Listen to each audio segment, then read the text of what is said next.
Muy buenos días. Me da mucho gusto estar aquí para esta entrevista y contribución al 80 aniversario del Colegio de México.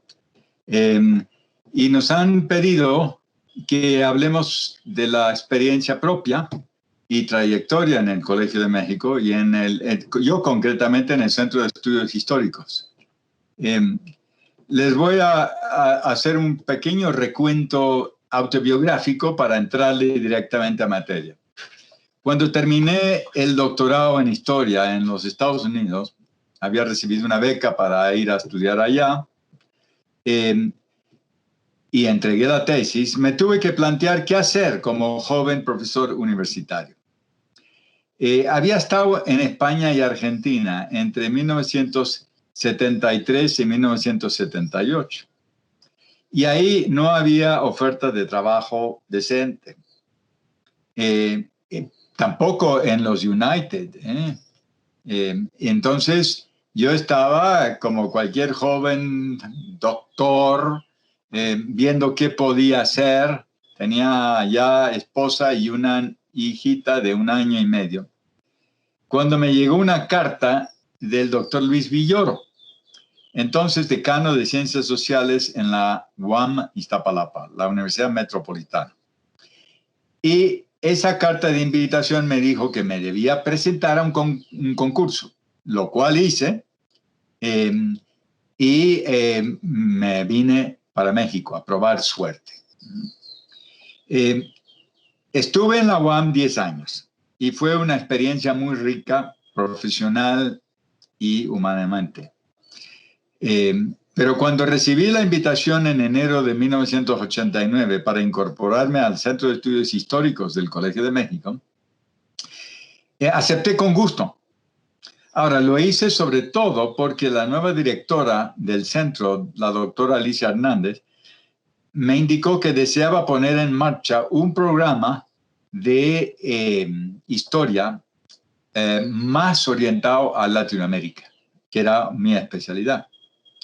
Al mismo tiempo entraron al centro Manuel Miño y Solange Alberro, y luego Marcelo Carmagnani, con lo que se fortalecía realmente el área de historia colonial y moderna de América Latina. Todos nosotros y todos los profesores del centro apoyamos en la tarea de buscar apoyos de becas para un número mayor de alumnos del extranjero, especialmente latinoamericanos y caribeños. Y creo que por eso el centro se volvió cada vez más interesante en cuanto al grupo de gente que estaba, tanto alumnos como profesores, porque invitamos también profesores numerosos a venir a dar clases. Esto de invitar hacia afuera es claramente una tradición del Colegio de México. Y sirve de punto de encuentro y profesionalización de estudiantes de México y de muchos países. Y también sirve para que los profesores entren en un diálogo con un grupo muy cosmopolita de alumnos. Y yo creo que yo lo he encontrado y todos los demás hemos encontrado que es extraordinariamente rico. Entonces hay conversaciones internacionales en cada seminario, en cada clase, ¿no?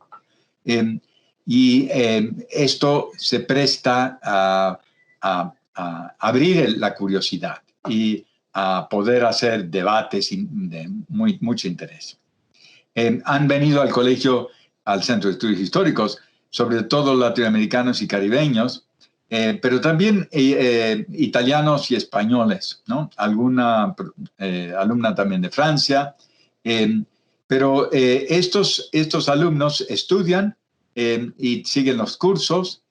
A los profesores nos gusta mucho el intercambio. Después de graduarse van a buscar trabajo. A mí me da mucho gusto que muchos de los egresados del centro y de alumnos míos sean hoy destacados profesores de historia en universidades alrededor del mundo. Y por supuesto, y sobre todo en México, donde se concentran tanto en universidades de la capital como en universidades estatales, como en los colegios del Colegio Michoacán, Colegio de la Frontera, etc. Ahora quisiera pasar a comentar algo, las principales líneas de trabajo en las que he incurrido mientras que estaba en el Colegio de México los últimos 30 años, ¿no? Uno es la historia económica, en la que he dado muchos cursos. Yo comencé especializándome en siglo XIX y algo de XX en historia de la deuda externa de América Latina. Y yo creo que por eso tengo cierta trayectoria que hace que la gente conozca el tipo de trabajo que he hecho. Pero mis alumnos, los que tenía yo en el colegio desde el primer momento, me llevaron a interesarme también en otro tema que no se me había ocurrido, que era la historia colonial fiscal y financiera. Y yo encontré que en la colonia había también un tema de deuda, no de deuda externa, sino de deuda que tenía que ver con la corona española que pedía préstamos a México, al virreinato, para financiar sus guerras. De ahí eso me llevó a trabajar en esto porque encontré fuentes muy ricas en el Archivo General de la Nación, que sin duda es una cantera fantástica de documentos para cualquier historiador. Pude hacer este libro de la bancarrota del virreinato, que más allá de lo que comenta sobre el tema del virreinato, trata de situarlo en el contexto internacional, en el contexto de las guerras entre Gran Bretaña, Francia y España, y enfatizo el papel de la plata mexicana en esas guerras que marcaron el fin del antiguo régimen, no solo en México, en todo el mundo atlántico, ¿no? Y esto fue muy rico para mí, pero fue consecuencia de los alumnos con los que había trabajado, con Guillermina del Valle, Luis Jauregui, Antonio Ibarra, muchos otros, ¿no? Matilde Souto. Todos me impulsaron a ir en esta dirección y meterme en un campo que era nuevo para mí y me dio pie también a dar cursos sobre historia colonial. También me atrajo mucho el siglo XIX mexicano y he trabajado mucho en este campo en colaboración con decenas de colegas. Estas colaboraciones nos impulsaron a mí y a mi colega de la UNAM, Leonor Ludlow, a plantear la posibilidad de crear la Asociación Mexicana de Historia Económica hace 20 años. Y esto lo hicimos entre el colegio y la UNAM, entre el colegio y el MORA, entre el colegio y el CIDE, entre el colegio y la UAM. O sea, era un proyecto interinstitucional. Y yo creo que cada día es más importante hacer este tipo de trabajos, tanto en proyectos de investigación como en asociaciones. Yo le he dedicado mucho tiempo a promover los trabajos en redes y especialmente en las asociaciones. Ha sido un éxito. La Asociación Mexicana de Historia Económica ha logrado desarrollar muchos congresos y muchas llamadas jornadas. Empezamos en el 2001. Invitamos a profesores y expertos e invitados y doctorandos de muchos países del mundo. Han ido acumulándose y después pasamos a otra etapa. Una vez establecidos los lazos con otros países y otros grupos de trabajo, promover los congresos latinoamericanos de historia económica, que comenzaron en el 2007 en Montevideo y siguieron en México en el 2010. Fue un gran congreso con 350 personas. Y vinculamos los historiadores económicos de América Latina con la internacional, con la Asociación Internacional, en la que muchos de nosotros hemos ido participando. Así es que la historia económica ha logrado tener una asociación muy rica en México, otras asociaciones en América Latina, una organización internacional cada vez más amplia y cosmopolita. Y hoy siguen, ¿no? Hemos hecho también congresos a los que hemos participado muchos colegas. Y eso viene del trabajo en el colegio y con las otras instituciones que he mencionado, participando en los congresos latinoamericanos de Bariloche, de Sao Paulo, de Santiago de Chile, aparte de los que ya mencioné, de Montevideo y México. Y el campo se ha vuelto muy internacional, al igual que han sido los seminarios en el Colegio de México con alumnos de muchos países.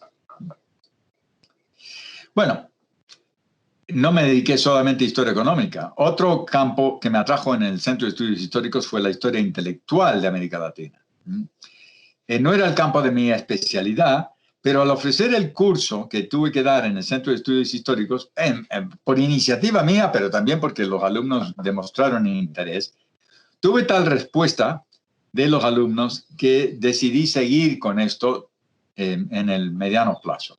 Y con el apoyo de exalumnos como Alejandra Pita y Aymer Granados, creamos el Seminario de Historia Intelectual. Alejandra y yo lo llevamos durante mucho tiempo, hay una página web, hacemos muchas reuniones. Ahora los hacemos más en digital, en interactivos, con Colombia, con Argentina.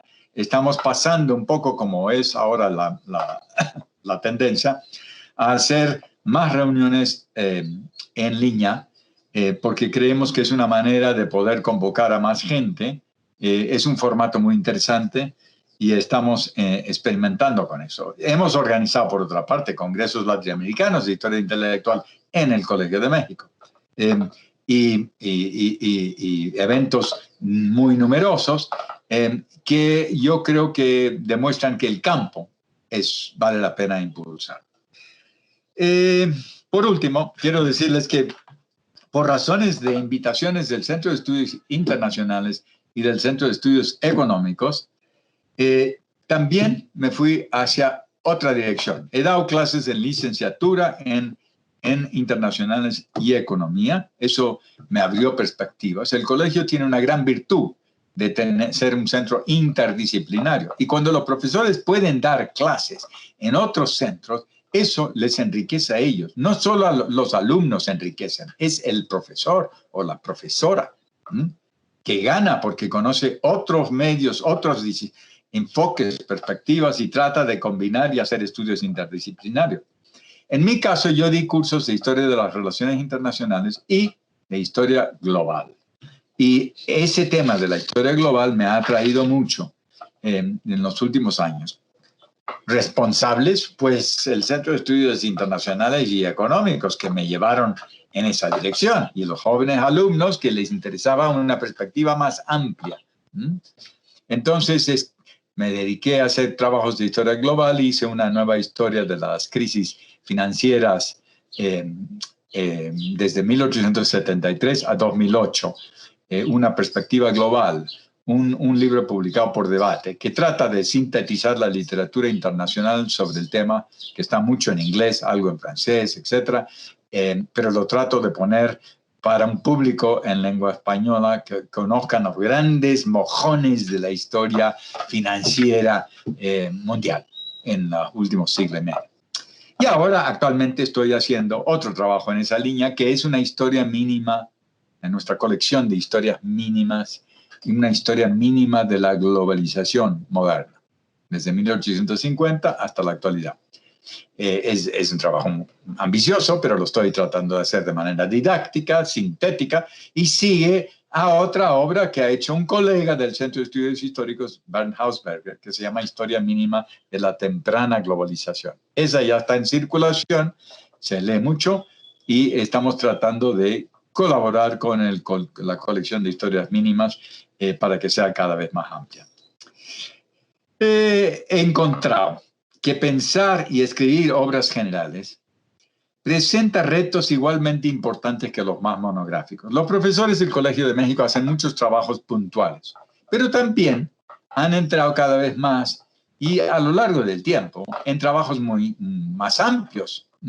La historia mínima de México, la historia general, en el caso del Centro de Estudios Históricos, y en el caso de los otros centros también trabajos como las historias mínimas de China, de la India, etc. Ahora, al hacerlo, encuentro que tenemos que pensar más hoy sobre los retos de la educación para los profesores y alumnos, no del colegio, de todo México, y si puede ser más allá, en países de lengua española, América Latina, etc. Y para eso es muy útil el tema de la educación digital. Este es un reto y un deber que debemos impulsar en el Colegio de México, me parece, llegar a los alumnos y profesores en otras instituciones. Y precisamente por eso me he entusiasmado trabajar en estos últimos 4 años con 2 áreas en particular que han sido a puntos de apoyo y son puntos de apoyo y difusión para todos los profesores del Centro de Estudios Históricos y del Colegio de México, que son la biblioteca y su programa de humanidades digitales y la coordinación de educación digital, que está grabando esta entrevista. Creo que en ambos casos nos están ayudando a la comunidad del Colegio de México a entrar de manera novedosa y muy contemporánea a enfrentar los retos que se enfrenta en este muy complejo siglo XXI. Muchas gracias y buenos días.